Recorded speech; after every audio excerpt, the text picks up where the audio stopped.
Come. Come on, big boy.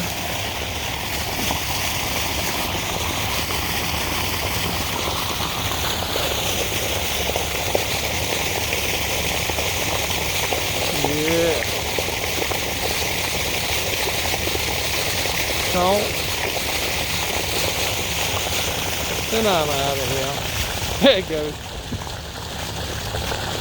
You know, as you can see the bubbles going out across. Man, he's hooking back. There he goes.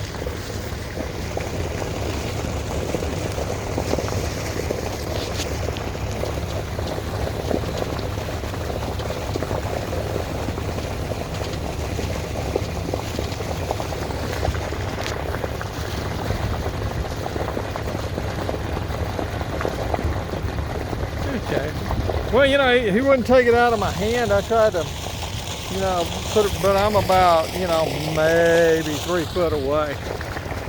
And there he goes. All right, just thought I'd show that to y'all. It might be the last time I feed him this year. I don't know.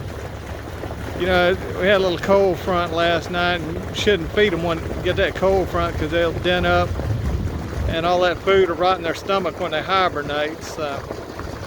But anyway, there he goes, and y'all have a good day.